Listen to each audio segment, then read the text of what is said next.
What would you do if you discovered a secret that could shatter your reality? Would you leave it alone or dig deeper?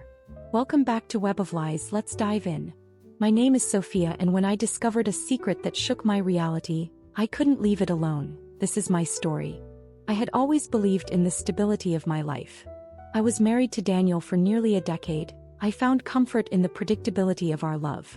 We had built a life together, one of shared laughter, quiet evenings, and an unspoken promise that nothing would ever shake the foundation we had built. But everything changed the day I found an old photograph tucked away in my mother-in-law's attic. The woman in the picture bore an uncanny resemblance to me. The same delicate features, the same dark curls cascading over her shoulders, even the same birthmark just below my left ear. But it wasn't me. The photo was old, yellowed at the edges, and the woman was locked in an embrace with a man I did not recognize. My curiosity quickly turned into an obsession. Who was this woman? Why did she look exactly like me? And why had Daniel never mentioned her before? As I dug deeper, I found myself drawn into a web of secrets I was never meant to uncover. And at the center of it all was a man who was supposed to be just another figure from the past. A man who, with each passing day, became harder to resist. My world began to shift beneath my feet. Innocent conversations became charged with unspoken tension. Lingering glances turned into something dangerous. And soon I found myself standing on the edge of a decision that could shatter everything I had ever known. Will I walk away before it was too late? Or had I already stepped too far into the past to find my way back? I had never been one to pry, but something about the dusty old attic in my mother-in-law's house called to me.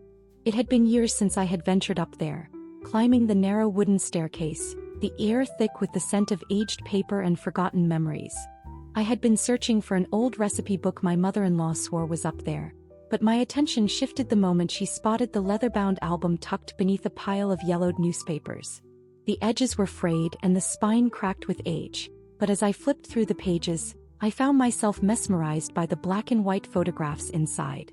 Snapshots of a life before mine, before Daniel. And then I saw it. My breath caught as I stared at the image. The woman in the photo looked exactly like me. The same curve of the jaw, the same piercing blue eyes, the same hesitant smile. She was wrapped in the arms of a man I didn't recognize, his face partially obscured by the shadow of a hat. A strange, twisting sensation curled in her stomach. This wasn't possible. I turned the album over in her hands, searching for a date, a name, anything to explain what I was looking at. But the pages were bare. No notes. No hints. Just the frozen image of two lovers lost in time. Heart pounding, I closed the album and descended the stairs, gripping it tightly as though it might vanish from my hands. I needed answers. And I knew exactly where to start. I couldn't shake the unease the photograph had stirred within me.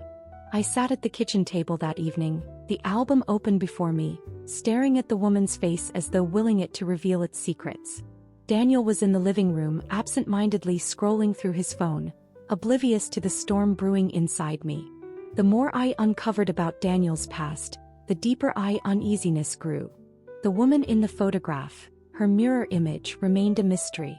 I had found the picture tucked away in an old album at Daniel's childhood home, hidden among stacks of forgotten memories.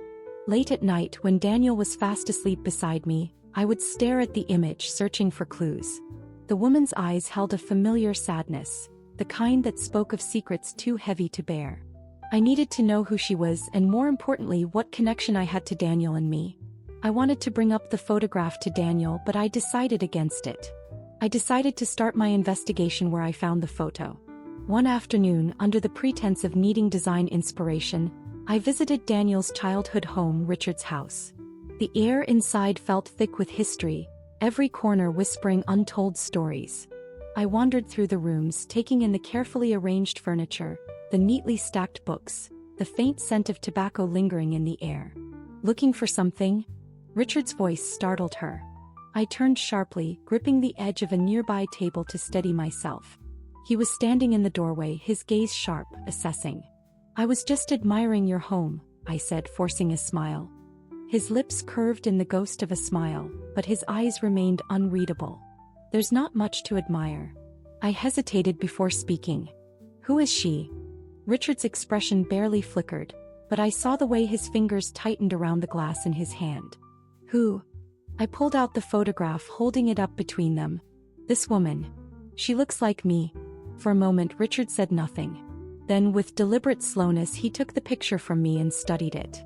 His jaw tensed. Her name was Eleanor. I swallowed. And who was she to you? Richard exhaled, setting the glass down on the nearby table. She was my wife. My breath caught in my throat. Daniel's mother? A shadow crossed Richard's face. No. She was before Daniel's mother. My first love. I felt the floor shift beneath me. The resemblance was undeniable, but this revelation only deepened the mystery.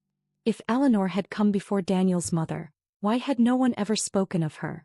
And why had Richard reacted so strongly to me from the very beginning? I needed more answers. But something told me that the truth would change everything. I couldn't shake the revelation of Eleanor. That night, lying beside Daniel, I stared at the ceiling, her mind racing. Why had nobody ever spoken of her? What had happened to her? The next day, I sought out Margaret, an old family friend who had known Richard for decades. We met at a quiet cafe, and as soon as I mentioned Eleanor's name, Margaret's expression darkened. "Oh dear," she murmured, stirring her tea absent-mindedly. "That's a name I haven't heard in a long time. What happened to her?"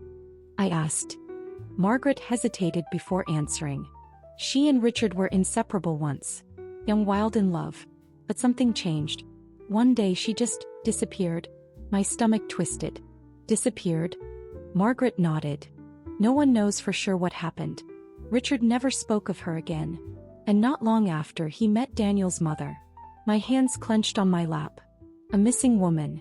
A man who never let her name be spoken again. And a resemblance that was impossible to ignore. I needed to confront Richard. But was I prepared for what I might uncover? That evening, I found myself at Richard's house once more. This time, I wasn't here for pleasantries. "I need the truth," I said, standing in his dimly lit study. "What happened to Eleanor?" Richard studied me in silence before walking over to the fireplace, his back to me. Some questions are better left unanswered. I took a step forward. "Not this one." Richard turned, his expression unreadable. "She left." I narrowed my eyes. "And you never went looking for her?" His jaw tightened. "I did." "Then why does no one know what happened to her?" Silence stretched between them. Finally, Richard sighed, rubbing a hand over his face. "Because I couldn't find her. And because I was told to stop looking." My pulse pounded in my ears. "By who?" Richard hesitated. "Her family. They didn't want the scandal." Something in his voice told me there was more to the story. But before I could press further, Richard stepped closer. Too close. "You remind me of her," he murmured. "Not just in looks. In spirit." My breath hitched. "I'm not her." "I know," he said, his gaze lingering on her face. "But sometimes I forget." A shiver ran down my spine. This wasn't just about the past. This was about now. About the way Richard looked at me. About the way the lines between past and present were blurring. And in that moment I realized, if I wasn't careful, I could lose myself in a web of secrets and scandals. I might never escape from it. I knew I had ventured too deep, yet I couldn't pull away. The past and present had begun to intertwine in ways I hadn't anticipated. Every interaction with Richard felt like stepping closer to a precipice. The tension between us thickened, unspoken but undeniable. The way his gaze lingered, the way his words seemed to carry double meanings. The way I didn't recoil when he stood too close. Then one night it happened. A moment of weakness. A kiss neither of us shouldn't have allowed. But it soon developed into more than a kiss. Emotion quickly overtook reasoning. Over the past few weeks I had developed feelings I wasn't even aware of for Richard. As he kissed me, I kissed him back. In minutes our clothes were off and we got intimate. Richard touched and teased me in places I hadn't been touched in a while. His touch and kisses were delicate and intense at the same time. My body relaxed under his touch and strokes. The moment it ended, I stepped back, horror flooding her veins. "This can't happen," I whispered, voice trembling. Richard exhaled sharply, his expression unreadable. "I know. But knowing wasn't enough." The lines had been crossed and there was no going back. I avoided Richard for days, the weight of our mistake pressing heavily on me. But avoidance didn't erase what had happened. It only made the guilt fester. My husband, Daniel, noticed the change in me. "You've been distant lately," he said one evening, watching me across the dinner table. Is something wrong? I forced a smile. Just busy with work. He studied me for a moment, then nodded, but I could tell he wasn't convinced. The truth was, I was unraveling. The lie I was now tangled in was suffocating. When Richard finally cornered me at a family gathering, the tension between us was palpable. We need to talk, he said, his voice low. There's nothing to say, I replied, keeping my gaze averted. But we both knew that was a lie. And lies had a way of catching up with you. Daniel wasn't stupid. He had noticed the stolen glances, the way I tensed whenever Richard entered the room. And one night when I came home late from work, he finally asked the question I had been dreading. Are you hiding something from me? My breath caught. Of course not. But Daniel's gaze was sharp, unrelenting. Then why do I feel like you're slipping away? I wanted to tell him. To confess everything. But how could I, knowing it would destroy him? Destroy us? Destroy everything. So I did what I had done best lately, I lied. But the truth came out. The truth came out not through words but through actions.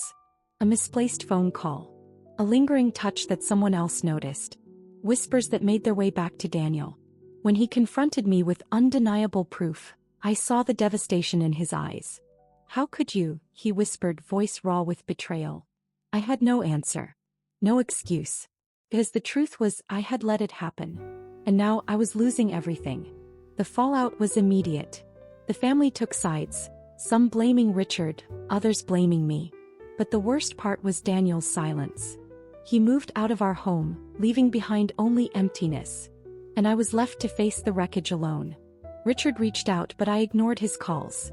Whatever we had, whatever moment of weakness had drawn us together, was a mistake. One that had cost me everything. I had to make things right if that was even possible. Days turned into weeks, and the silence between me and Daniel grew unbearable. I reached out several times, desperate to fix what was broken. Please, let's talk, I begged. But Daniel only shook his head. Some things can't be undone. The finality in his voice shattered what little hope I had left. I had spent so much time trying to escape the truth, but now I had no choice but to face it. I met with Richard one last time. This can't happen, I said, voice steady. It never should have. Richard nodded, looking older and more tired. I know. And with that I walked away for good. Healing wasn't immediate, but it came. Slowly. I focused on rebuilding myself, on learning from my mistakes. And though Daniel was gone, I hoped one day he would find it in his heart to forgive me, and maybe, just maybe, I would learn to forgive myself. The past would always be a part of me, but it didn't have to define me. I was more than my mistakes, more than the web of secrets I had been caught in. And as I stepped into a new chapter of my life, I vowed never to let myself be trapped again. Because sometimes the only way to escape the past is to face it head-on. If you've been captivated by the truth beneath the betrayal, make sure to like, comment, and subscribe for more secrets untold. Share your thoughts or your own story in the comments. Let's keep the conversation going. Until next time, remember, trust is fragile, and so is the web we weave.